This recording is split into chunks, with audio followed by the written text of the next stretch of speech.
Let an expert do your taxes. Pay only $150.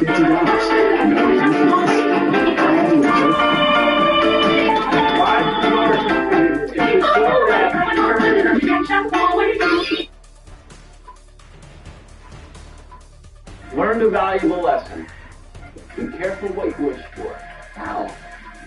We've got title pie coming up. Oh. Now, my last episode with a pie, the pie slows the segment down. I said, Dusty, what type of pie do we get? He said, well, we didn't get one. I said, why not? I said, this is the last one. He said, you said you didn't want it. So pies are gone. That's good for Brew. It is good. I'm trying to eat better, watch my weight, and the mud pie is tough to resist. Brew's got a wedding to attend. Oh yeah. Well, I can lose weight at the wedding. So many activities.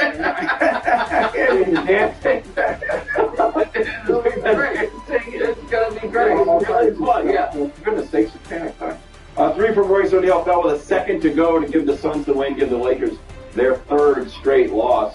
J.J. Redick on the other end designs up a great play. Yeah, great play. To get a 3 for Austin, but he misses it. It's a try, though. For .9 down 3, that's about as good as you can hope. Lakers now in 6th, only a game ahead of the Suns, who won last night without Dylan Brooks or Devin Booker. Here's the win. No, listen, I think he's talking about within the game. Yeah, I mean, listen, J.J. Redick, they were down. Yeah, they were down. I got breaking. J.J. Redick continues to be J.J. Redick. And just like for J.J. Redick, if you're a sports fan, J.J. Redick's been in your life for 20-some years. I like him. No, I'm not even, this is not an insult. Yeah, it's just an observation. Like he was a super famous college player. He was probably at his lowest level of fame early in his NBA career, and then he had a solid career. He had a solid career, and then right into the media, where he was, and now, listen, he's smug. And he's always been smug, and it's fine. I can tell you he's smug. And so it is not surprising that he is not necessarily the best at the podium when things aren't going well. That doesn't shock me. I do think the 2 Laker games we've talked about at the end of the games, he's drawn up 2 awesome either game-tying or game-winning shots. One Luka didn't take, one Austin took and just didn't make. But I am going to go, I guess, little picture for a moment and pick at one thing about J.J. Redick outside of the press conference stuff. I think he needs to have the strength in his convictions to give Luka the Steph Curry treatment at the end of games. Which is, there was a timeout with the Suns having the ball, tie game, final possession. And there aren't a lot of MVP caliber in their prime guys who get sat on the bench for those spots, offense, defense substitutions. But one of them is playing right now and is a universally regarded all-time legend in Steph. There was no reason for Luka to be on the court if there's a timeout before that possession. None whatsoever, especially because the Lakers had a timeout of their own where if they were scored early, you can just call timeout yourself and get it back on there. That does not fix all of the Lakers' problems, not all of it. I agree. But I'm just going to admit to the audience, I fell asleep last night before this game ended. So did Luka. So, now you're hard. So I didn't see the very end. So I woke up this morning. First thing I saw was the final possession. Yeah. And I assumed it had happened in the flow. Like the Lakers missed, the Suns went down, and you get a stoppage. And then when I went back and rewatched the second half of the game and I saw what happened, I'm like, that's just a mistake. That's just a mistake. You've got bigger issues. Right, that you've got to go offense, defense, because Luka getting beat off the dribble at the point of attack is not that surprising, which led to the breakdown, which led to the open court.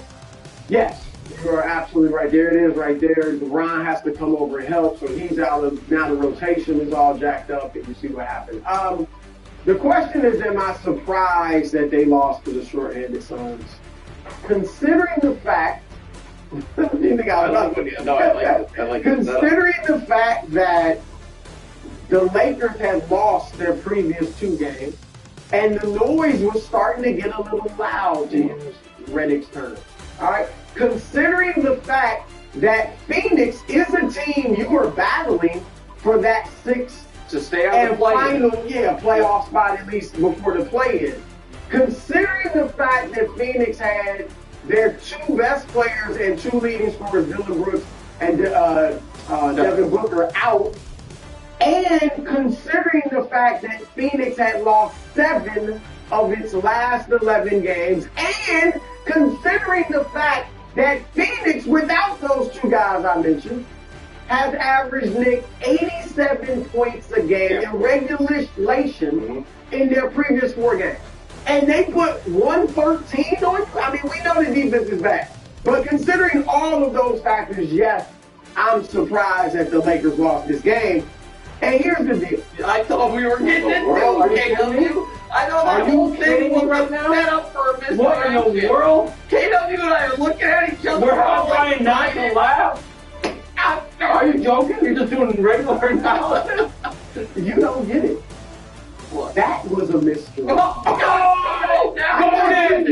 got lost. I got you looking for the Oh, I misdirection. got lost big time. Right? Both of y'all. It's been a while since I got Nick. Oh, wow. I got All right, Nick go too. ahead. Sorry. But no. So we don't know where No, we I'm don't. We don't. I'm thrown off. I will say this though. I have been critical of Luka Doncic, who last night, by the way, had 41, 8 and 8. I think it was pretty good to be enough. Right? Okay, he puts up his numbers. But I've been critical of him for his just incessant complaining with the referees, his ball dominance and, one-way style of playing, heliocentric, whatever you want to call it, and his lack of defense. I've pointed out even how the numbers with LeBron on the court don't look that good. They're negative. All right? Now, I got to look at J.J. Redick. J.J. Redick, I get it that your team, I've said, the pieces don't fit together. But your job as a head coach is to figure out the best way for the players you have to play. All right? And anytime, Nick, if you're coaching against me and you have the worst players and I have the best players and you beat me, you outcoach me. Period. You got 2 all-stars. You got one super-duper all-time great player, and I mean Luka. Yes. In his prime, and then LeBron, who's still playing great. And offense better than anyone the Suns had last night. You got 2 all-stars and another all-star caliber player in Doncic. Or in Reeves. So you have to figure it out. And I look, I'm not saying it's easy, but they're paying you millions of dollars because it's not supposed to be easy.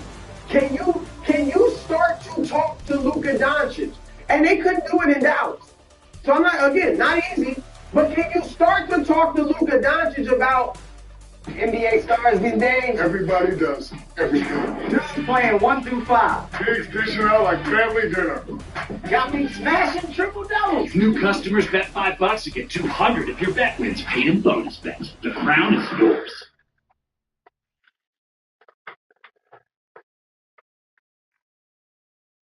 When I went on Hinge, I wasn't like, I don't think either of us were looking. yeah. I saw Jordan on a train platform, and then you got off the train, and I never saw you again until you liked me on Hinge. A year later. A year later. Yeah. For a while after, he was known as cute train guy. I'll take it.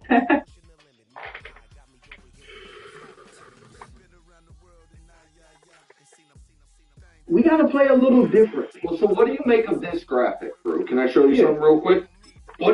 The usage rates. So last year, Luka's at 34, Reeves at 24, Bron's at 30. This year, Reeves went up, Luka's career high, and Bron's career low. So Luka this year, LeBron is, people even less than he does. I don't agree, but fine. It's the lowest he's ever had it in his career. This is just Luka with the Lakers, right? No, this is no. Yeah, that's this season and last. But last year, it's his number for the full year. Oh, For the full year. Oh, just the Just the Lakers. Lakers. Just the Lakers. Thank you. Sorry. I I did not expect, and again, I agree with you. I think the criticism of Luka is fair. I think in some quarters it Kansas City.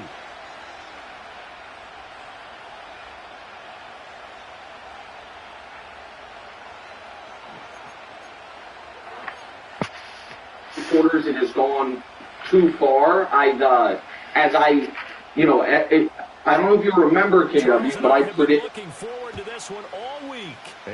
predicted last year at the end that Luka was going to fall out of people's top 5s or top 10s. And now, right now, Simmons and Kellerman did a whole thing today about how Jaylen Brown's just better than Luka Doncic. Like, that is where kind of like right now he is at his lowest in the public consciousness. Yeah. And I think some of that is overstated. I also did not expect for his usage this year to go up from any year it was in Dallas.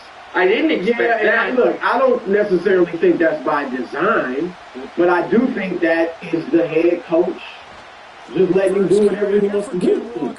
And LeBron's going along with it, and Reeves is going along with it. And so, again, and when you're a bad defensive team, that's on coaching too. Now, you don't have the greatest defenders, obviously, and the greatest athletes, but still, you can create a mindset where they have to defend. And I agree with you. I had that on. You see my sheet? I'm going to take it to yeah. He should have had Jared Vanderbilt in there. Whether you want to take Luka out or you can take Austin Reeves out.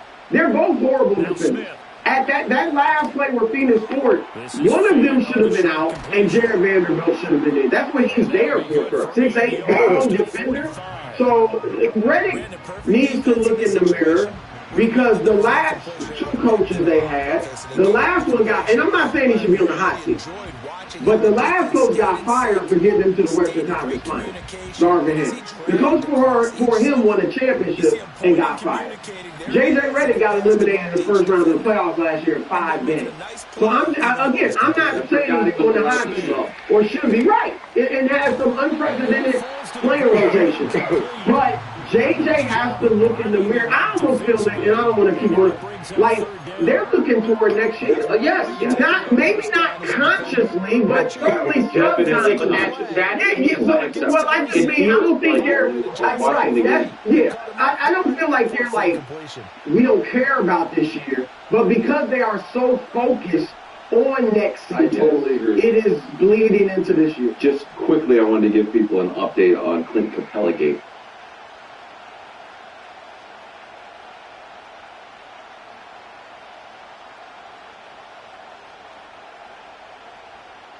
General's in the game, my dog. Lock in.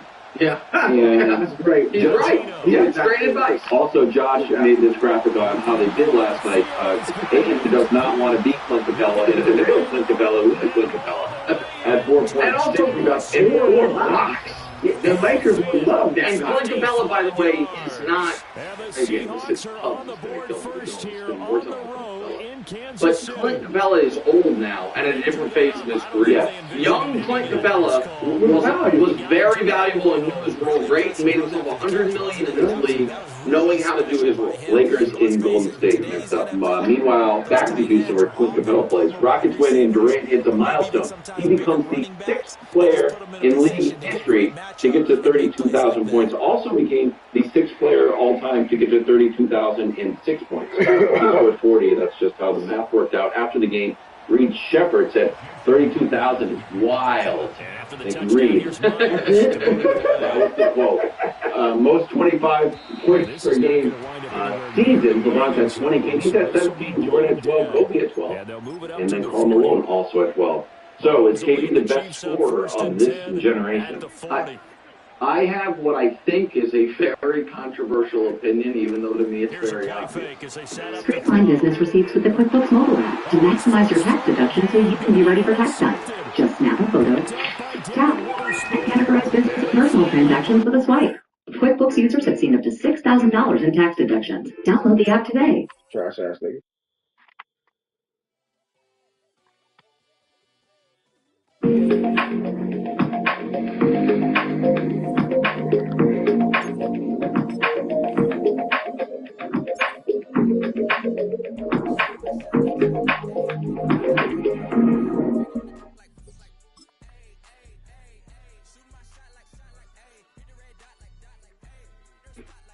No, he's second because LeBron is in his generation.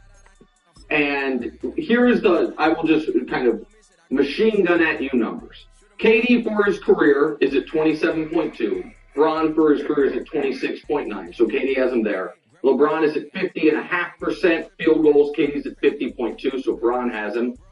However, we want to do the, age piece of it. At this point in Bron's career, he was also at 27.2.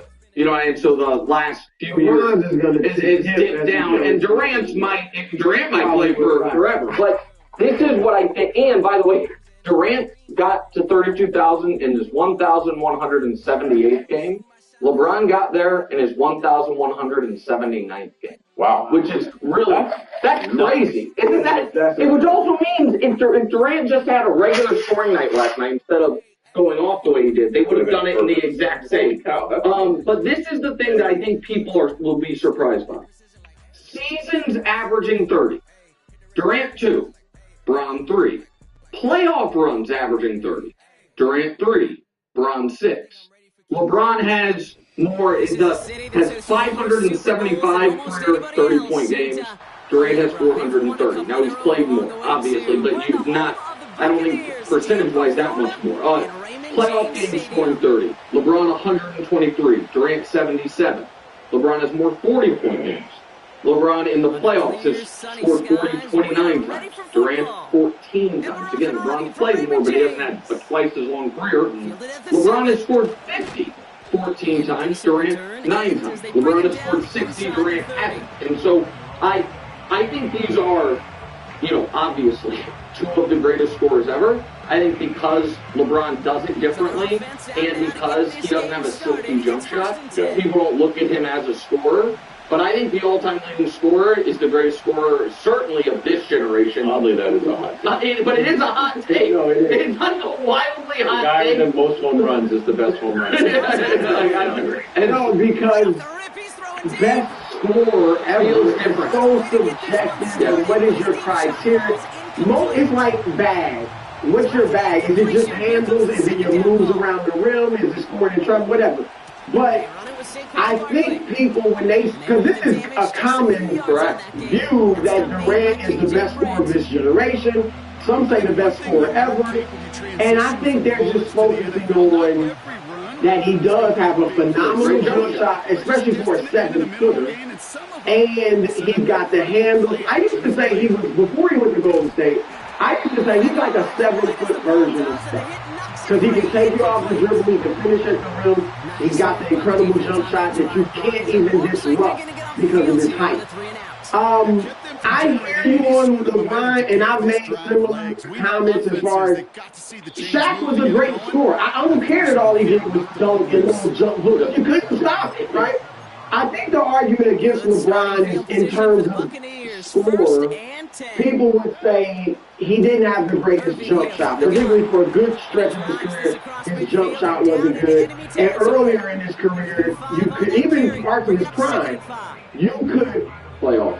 Yeah, that's what San Antonio did in the finals a few times, and it gave them trouble. I have two issues, and I'll say this too.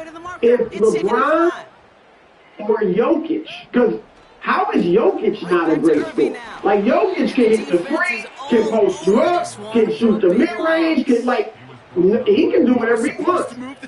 If they only score, if LeBron and Jokic only score, they're worse passers. Yeah, worse passers, worse playmakers, and then maybe they would be viewed as just scorers, LeBron, again, the lack of that jump early in his career, notwithstanding.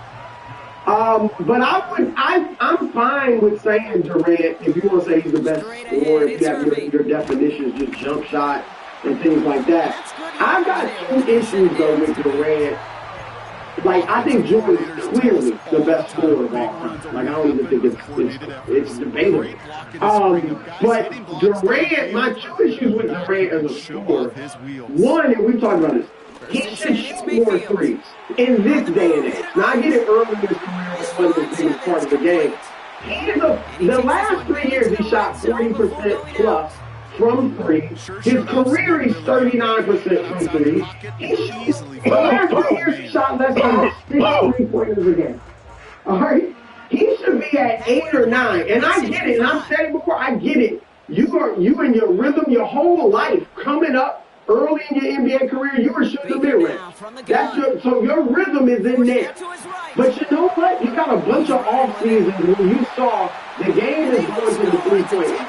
He should have worked on that to the point where he was now in rhythm for 8, 9, 10 3-point shots a game. Like that's all-time leading scorer for both of us. He adjusted the game. The second thing with Durant is, and this is why, like, I don't think he's the best scorer ever. Physical play. I've watched physical play bother me. And I particularly point back, there could be other instances, but when he was with the Nets and the Celtics swept them, and they played physical defense with him, kind of 90s style, and yeah, so he shot 38% from the floor, return the ball over. Physical play could bother him. So when people say you can't defend it, you can slow him down and make him inefficient if you really get into it, which they would have been doing in the 90s. So, all-time great scorer, phenomenal player, top 20 player of all time. But the score, I wouldn't say the better, because I think a lot of people watching right now are like, when I said Bron, they're like, Carmelo was a better scorer than LeBron. Like, you know what I mean? Like, people have... Yeah, I knew you were going to say that. KD is 292 points behind Jordan, so we'll revisit this at the end. Wow, that's amazing. Yeah, March 23rd, if everything goes to plan. News out of Dallas, franchise tag for George Pickens. He'll make $27.3 million next year. Maybe for the Cowboys, maybe for someone else. Only one tag to go around, so that means your guy, Brandon Aubrey, next won't get tagged. Here's Pickens' stat. Last year, 9th in targets, 8th in reception, 3rd in yards, 3rd in yards per reception, and had 9 touchdowns. New old spot. Set him back 5. It's 1st and 15 after the penalty.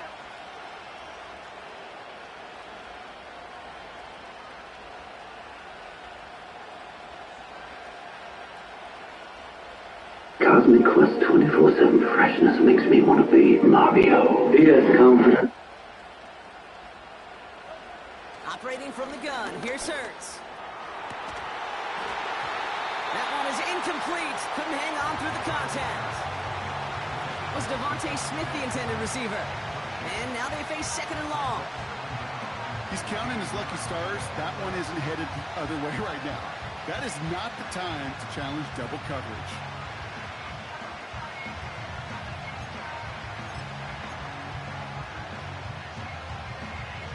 Couldn't connect on 1st. It's 2nd down.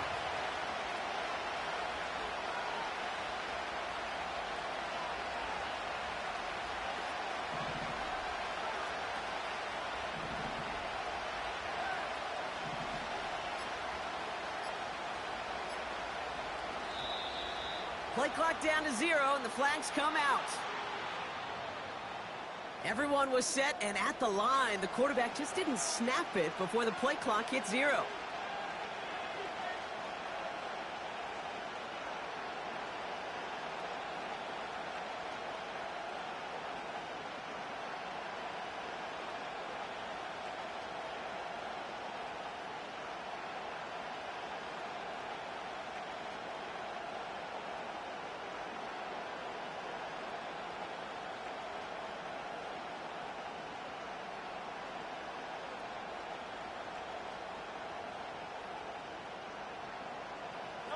So now a much tougher task here as they come up on 2nd and 20.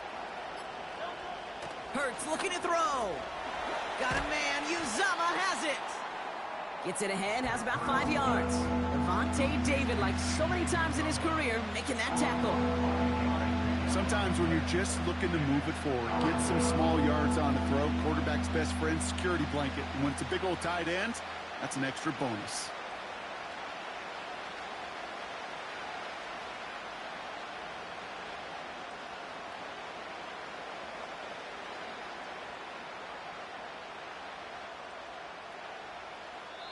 And they can go ahead and stay in that huddle. We're at the end of the 1st quarter. Neither side.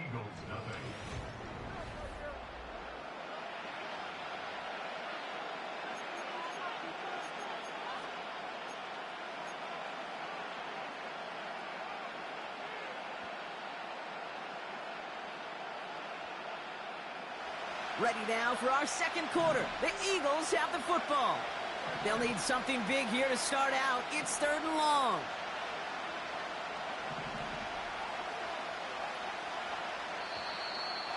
Oh, movement on the line before the snap, though. This is going to be a false start.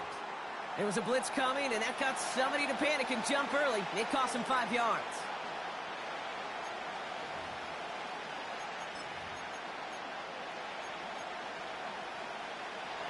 Penalty not helping their cause for this 3rd down.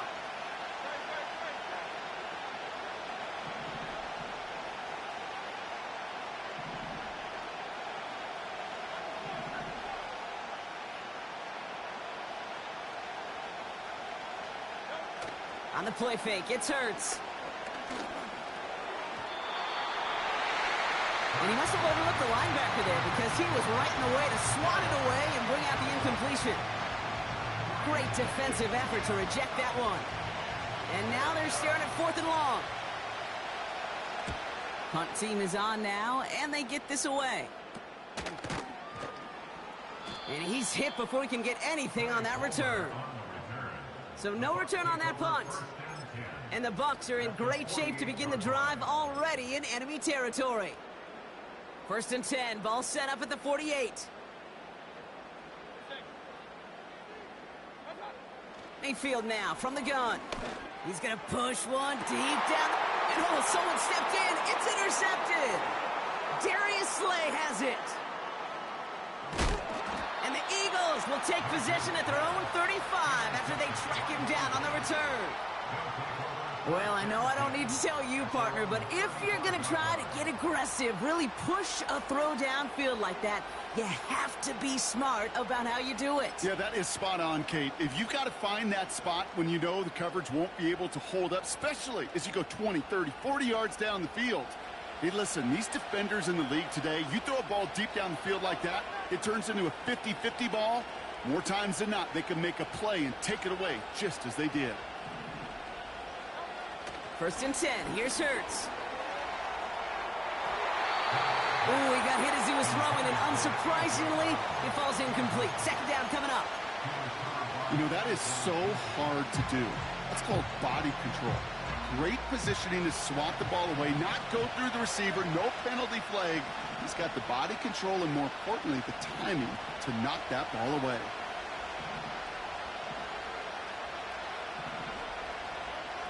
Second down, Hurts throwing again. He had it for a moment, but a great defensive play to jar it.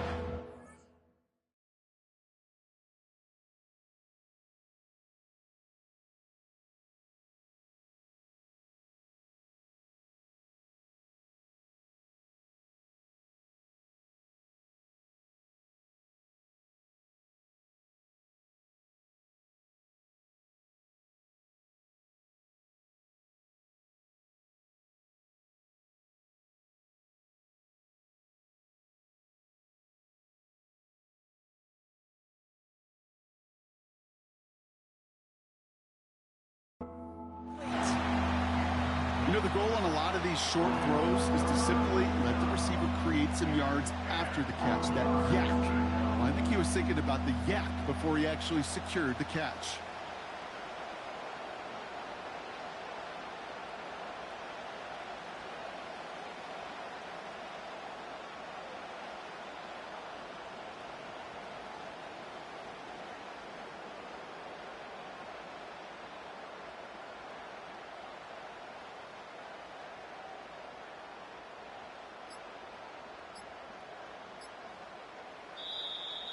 The play clock ran all the way down there, and this is going to cost the offense.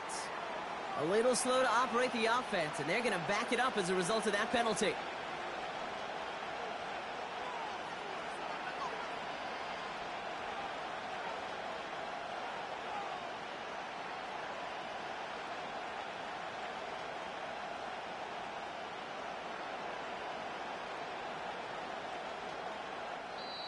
The defense calls a timeout. That's their first. And they'll have 2 left to work with here in the first half.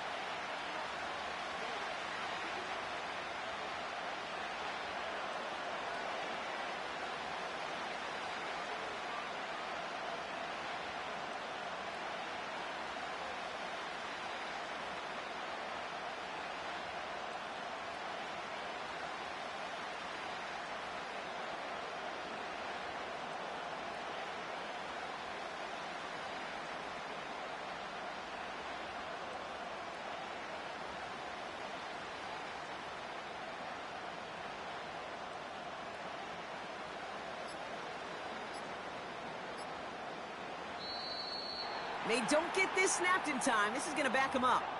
Can't get the playoff in time, and I'm going to wager the call's going to come in much quicker, Brock, for this next snap.